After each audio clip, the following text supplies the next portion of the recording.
Bhopal seat पर दिग्विजय सिंह के सामने अब तक बीजेपी ने प्रत्याशी का ऐलान नहीं किया है। शिवराज सिंह चौहान के बाद उमा भारती के चुनाव लड़ने की खबर आ रही है। दिल्ली में बीजेपी के संगठन महामंत्री रामलाल से उमा भारती ने मुलाकात की। इसके बाद भोपाल सीट पर उनके नाम की अटकलें तेज हो गई हैं। उमा भारती पहले भी भोपाल से चुनाव जीत चुकी हैं। अब देखना होगा कि बीजेपी किसके नाम पर मुहर लगाती है। यूपी के मुख्यमंत्री योगी आदित्यनाथ लोकसभा के चुनाव में भाजपा प्रत्याशी के पक्ष में प्रचार के लिए अंबिकापुर पहुंचे। इस दौरान योगी आदित्यनाथ ने कांग्रेस पार्टी और राहुल गांधी पर जमकर निशाना साधा। उन्होंने छत्तीसगढ़ को भगवान श्री राम का ननियाल बताते हुए कहा कि भगवान श्री राम पर सबसे पहला अधिकार छत्तीसगढ़िया का है। जांजगीर में मंच से उन्होंने कहा कि कांग्रेस पार्टी जब राम और कृष्ण के अस्तित्व पर सवाल उठाती है तो राहुल गांधी को मंदिर मंदिर घूमने से क्या फायदा। योगी आदित्यनाथ ने यह भी कहा कि यह बताने की जरूरत नहीं है कि नरेंद्र मोदी प्रधानमंत्री के लिए पहली पसंद क्यों है। दुर्ग लोकसभा क्षेत्र से कांग्रेस प्रत्याशी प्रतिमा चंद्राकर के समर्थन में सीएम भूपेश बघेल, गृहमंत्री ताम्रध्वज साहू रुद्रगुरु जवाहर नगर खेल मैदान में चुनावी सभा करने के लिए पहुंचे। सीएम भूपेश बघेल ने प्रत्याशी प्रतिमा को जिताने के साथ ही लोगों से अपील की और कहा कि प्रदेश में कांग्रेस की सरकार आप सब ने बना दी है, अब केंद्र की बारी है। जबलपुर लोकसभा सीट पर बीजेपी प्रत्याशी राकेश सिंह का मुख्य मुकाबला वैसे तो कांग्रेस प्रत्याशी विवेक तनखा से है, लेकिन राकेश सिंह के सामने उनके दो हम नाम भी उनकी चुनौती होंगे। राकेश सिंह के खिलाफ राकेश नाम के दो निर्दलीय प्रत्याशी भी मैदान में उतरे हैं। इनमें से एक ने फॉर्म में सिर्फ राकेश लिखा है और शपथ पत्र में राकेश सिंह के नाम से हस्ताक्षर किए हैं। मध्य प्रदेश में चुनाव से ज्यादा छापों की चर्चा हो रही है। सड़क और चौराहों से लेकर राजनीतिक दलों के दफ्तरों में छापों की ही चर्चा है। कांग्रेस का आरोप है कि बीजेपी छापों का प्रचार प्रसार कर जनता को मूल मुद्दों से दूर ले जाना चाहती है, तो बीजेपी का कहना है कि छापों से कांग्रेस की रीढ़ पर चोट लगी। देश में हो रहे लोकसभा चुनाव को लेकर इस बार प्रचार का तरीका बदल गया है। धमतरी में भी इसका प्रभाव नजर आया। दरअसल इससे पहले चुनाव में हर तरफ झंडा, बैनर, पोस्टर, होर्डिंग्स, कटआउट और स्टिकर जैसी प्रचार सामग्री का इस्तेमाल होता था, लेकिन अब इक्का दुक्का जगहों पर इसे छोड़ दें तो ऐसा कुछ नजर नहीं आ रहा है। चुनाव आयोग की सख्ती को इसकी वजह बताया जा रहा है। योगी संत पुजारी और अब तक आपने अपने समर्थकों के लिए रैली और जनसभाएं करते हुए उन्हें जरूर देखा होगा, लेकिन पहली बार अंबिकापुर में एक आध्यात्मिक गुरु लोकतंत्र के महापर्व को मजबूत बनाने की पहल कर रहे हैं। रितेश्वर महाराज ने लोकतंत्र में अधिक से अधिक मतदान को लेकर अभियान चलाया है। दुर्ग लोकसभा क्षेत्र में दल बदल का दौर जारी है। 50 से अधिक जनता कांग्रेस और कांग्रेस कार्यकर्ताओं ने बीजेपी में प्रवेश कर लिया है। भाजपा प्रत्याशी विजय बघेल ने अपने भिलाई निवास में कार्यकर्ताओं को पार्टी की सदस्यता दिलाई। उन्होंने कहा है कि इससे पार्टी को मजबूती मिलेगी। मुख्यमंत्री भूपेश बघेल कल रायगढ़ दौरे पर रहेंगे। इस दौरान मुख्यमंत्री रायगढ़ और जशपुर में चुनावी सभाएं करेंगे। भूपेश बघेल सभा से पहले जिला मुख्यालय में रोड शो भी करेंगे। सीएम के कार्यक्रम के बहाने कांग्रेस ने शक्ति प्रदर्शन की पूरी तैयारी की है। सीएम की हर एक सभा में 2000 से अधिक लोगों के जुटने का दावा कांग्रेस कर रही है। बीजेपी के राष्ट्रीय सह संगठन मंत्री सौदान सिंह रायगढ़ में जिला भाजपा कार्यालय में पार्टी पदाधिकारियों की गोपनीय बैठक ली और लोकसभा चुनाव के मद्देनजर अलग अलग जिम्मेदारियां भी दी है। बैठक में प्रदेश भाजपा के संगठन मंत्री पवन साय, रायगढ़ लोकसभा क्षेत्र के प्रभारी भूपेंद्र सवर्णी सहित तमाम पदाधिकारी मौजूद रहे। छत्तीसगढ़ में दूसरे चरण के मतदान के लिए प्रशासन ने कमर कस ली है। वहीं भाजपा और कांग्रेस दोनों ही पार्टियों ने प्रचार में पूरा दमखम भी लगा दिया है। कांग्रेस के प्रत्याशी खेलसाय सिंह लगातार प्रचार प्रसार में लगे हुए हैं और उन्होंने बलरामपुर जिले के रामानुजगंज विधानसभा में अपना डेरा जमाया हुआ है। बीजेपी के प्रदेश अध्यक्ष विक्रम उसेंडी ने भानु प्रतापपुर के दुर्ग कोंदल में चुनावी सभा को संबोधित करते हुए वहां पहुंचे, जहां उन्होंने बीजेपी के लोकसभा प्रत्याशी मोहन मंडावी के लिए वोट देने की अपील की। साथ ही उन्होंने कहा कि बीजेपी के सभी कार्यकर्ता एकजुटता के साथ कार्य कर रहे हैं और पीएम मोदी को दूसरी बार प्रधानमंत्री जरूर बनाएंगे। और जैन से बीजेपी सांसद चिंतामणि मालवीय की टिकट काटने से उनके समर्थक नाराज हैं। आज भाजपा किसान मोर्चा के जिला अध्यक्ष छोटू बना का विरोध सोशल मीडिया पर देखने को मिला। छोटू ने अपने फेसबुक पेज पर केंद्रीय मंत्री थावरचंद गहलोत के खिलाफ आपत्तिजनक पोस्ट डाली। 10 अप्रैल को बीजेपी प्रत्याशी महेंद्र सोलंकी आगर मालवा के अग्रवाल धर्मशाला में कार्यकर्ताओं को संबोधित करने पहुंचे थे। वहीं नगर पालिका के कर्मचारियों ने बीजेपी की सदस्यता ली और महेंद्र सोलंकी का स्वागत मंच पर जाकर किया था, जिसको आचार संहिता का उल्लंघन मानते हुए नगर पालिका सीएमओ ने 11 कर्मचारियों के खिलाफ कड़ी कार्रवाई की। मंडला में एक चुनावी सभा में कांग्रेस नेता द्वारा बीजेपी प्रत्याशी बगन सिंह गुलस्ते के खिलाफ दिए गए बयान पर जिला भाजपा ने आपत्ति दर्ज की। भाजपाइयों ने आज जिला निर्वाचन अधिकारी को शिकायत करते हुए आपत्तिजनक बयान की सीडी पेश की और इस आपत्तिजनक बयान पर संबंधित नेता के खिलाफ कार्रवाई की मांग की है। खंडवा लोकसभा सीट से कांग्रेस प्रत्याशी अरुण यादव तूफानी संपर्क कर रहे हैं और जनसंपर्क के दौरान सामाजिक बैठकों और मंदिरों में पूजा अर्चना करते नजर आ रहे हैं। वहीं बीजेपी के प्रत्याशी नंद कुमार सिंह चौहान भी जनसंपर्क के दौरान जातिगत आधार पर राजपूत समाज के वोटों को एकजुट करने का प्रयास कर रहे हैं। जबलपुर में गोंडवाना गणतंत्र पार्टी के पूर्व विधायक दरबू सिंह उइके ने कहा है कि मध्य प्रदेश में गोंडवाना गणतंत्र पार्टी लोकसभा चुनाव अकेले लड़ रही है। साथ ही उन्होंने कांग्रेस को समर्थन और अन्य राजनीतिक दलों के साथ गठबंधन की तमाम बातों का खंडन किया है।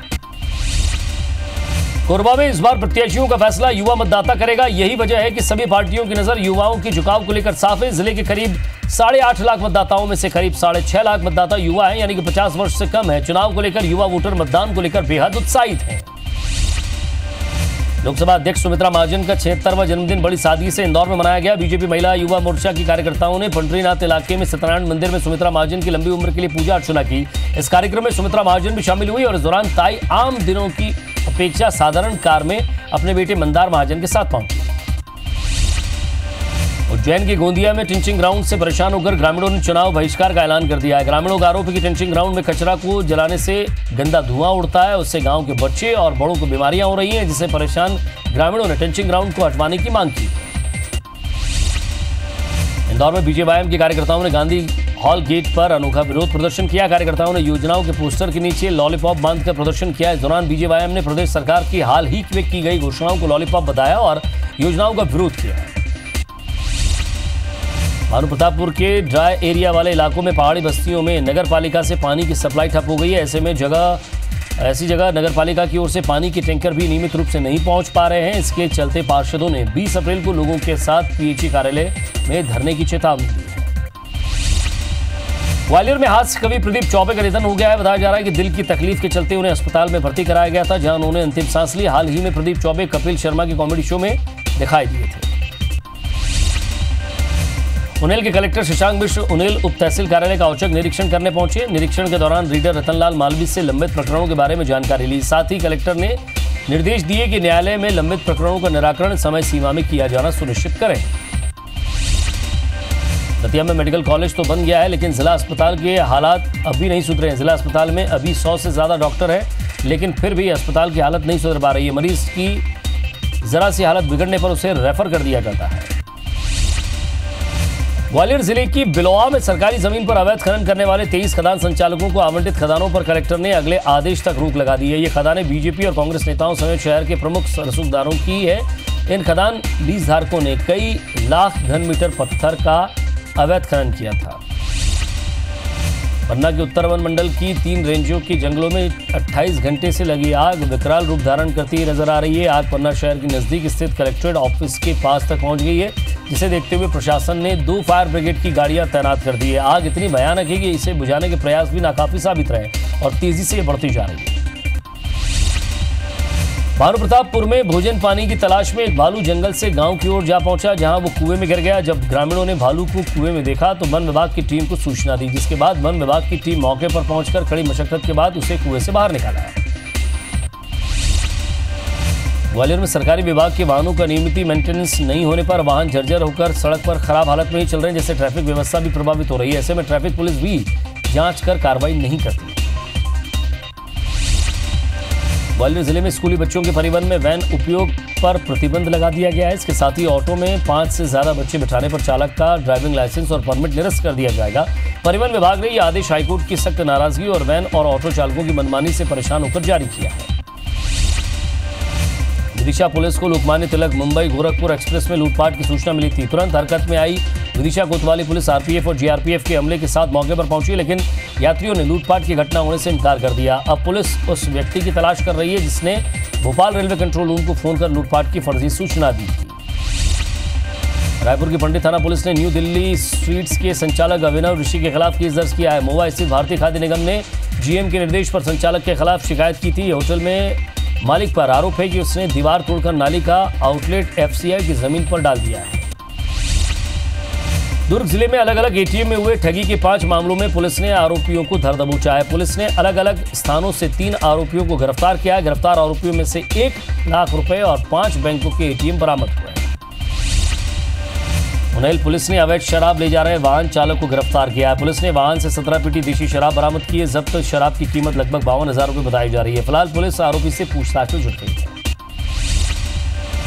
दुर्ग जिला में पुलिस ने प्रतिबंधित नशीली दवाओं की तस्करी करने वाले 3 लोगों को गिरफ्तार किया है। गिरफ्तार आरोपियों के पास से भारी मात्रा में नशीली दवाएं जब्त की गई हैं। पुलिस ने आरोपियों के खिलाफ नारकोटिक्स एक्ट के तहत कार्रवाई की। सरगुजा जिले के उदयपुर कृषि कार्यालय में पदस्थ कृषि विस्तार अधिकारी ने अपने घर में फांसी लगाकर खुदकुशी कर ली है। बताया जा रहा है कि कृषि विस्तार अधिकारी प्रहलाद सूर्यवंशी लंबे समय से निलंबित चल रहे थे। गांधीनगर पुलिस ने मामले में मर्ग कायम कर जांच शुरू कर दी। और जैन में एक शातिर महिला ने बैंक में अन्य महिला का बैग काटकर 50,000 रुपए चोरी कर फरार हो गई है। ये पूरी घटना सीसीटीवी कैमरे में कैद हो गई। पीड़ित महिला ने मामले की शिकायत माधवनगर पुलिस थाने में की। इंदौर में चेकिंग के दौरान पुलिस को देखकर भागने का प्रयास करने वाले एक युवक को पकड़ा, जिससे पूछताछ करने पर उसने अपना नाम विकास राठौर बताया और खुद को एसएफ का जवान बताया। साथ ही उसने अपना गुनाह कबूल करते हुए बताया कि उसने एक स्कूटर चोरी किया है। धमतरी की कोतवाली थाना पुलिस ने नाबालिग से दुष्कर्म के आरोप में पुलिस ने एक युवक को गिरफ्तार किया। बताया जा रहा है कि युवक ने लड़की को बहला फुसलाकर 31 मार्च को बुले गया था और कांकेर में अपने घर पर रखा था। खरगोन के भगवानपुरा इलाके में पुलिस ने बड़ी कार्रवाई करते हुए अवैध हथियार बनाने की फैक्ट्री पर छापामार कार्रवाई करते हुए 2 आरोपियों को गिरफ्तार किया है। साथ ही मौके से पुलिस ने 10 देशी पिस्टल और कारतूस जब्त किया है। वहीं पुलिस गिरफ्तार आरोपियों से पूछताछ कर रही है। अंबिकापुर में एक नाबालिग लड़की की कोल्ड ड्रिंक में नशीला पदार्थ मिलाकर सामूहिक दुष्कर्म के आरोप में पुलिस ने 2 युवकों को गिरफ्तार किया है। दोनों आरोपी पीड़ित महिला के ही मोहल्ले के रहने वाले हैं। वहीं पुलिस के मुताबिक नाबालिग लड़की को अभिषेक ताम्रकार ने अपने नाबालिग साथी के साथ गाड़ी में बैठाकर सुनसान इलाके में ले गया था। इंदौर में क्राइम ब्रांच पुलिस ने नशीली दवाओं की तस्करी करने वाले 2 आरोपियों को गिरफ्तार किया है। ये आरोपी जबलपुर भोपाल से प्रतिबंधित नशीली दवाओं को खरीदकर इंदौर में सप्लाई करते थे और इंदौर को तस्करी के लिए अपना गढ़ बनाना चाहते थे। इंदौर के दिगंबर जैन समाज के मंदिर में चोरी हुई मूर्तियों को बरामद कर लिया गया। गुरुवार को जैन मंदिर का दरवाजा तोड़कर अष्टधातु की 8 मूर्तियां और 4 चांदी के छत्र चुरा लिए गए थे, जिसमें से पुलिस ने मूर्ति चुराने वाले नाबालिग सहित 2 आरोपियों को गिरफ्तार किया है। बलौदा बाजार में करीब 70 लाख रुपए की कीमत के एल्यूमिनियम तार चोरी के आरोप में पुलिस ने 2 आरोपियों को गिरफ्तार किया है। सुंदरवन गांव के L&T कंपनी के द्वारा आसपास के गांव में बिजली सप्लाई के लिए एल्यूमिनियम की बिजली तार लगाए गए थे, जहां से आरोपी अपने 5 साथियों के साथ एल्यूमिनियम तार को लेकर फरार हो गए हैं। इंदौर में MIG थाना पुलिस ने ऐसे वाहन चोरों को गिरफ्तार किया है जो दिन दहाड़े पार्किंग में रखी गाड़ियों को अपना निशाना बनाते हैं। सभी आरोपी अपने शौक को पूरा करने के लिए इस तरह की घटनाओं को अंजाम देते थे।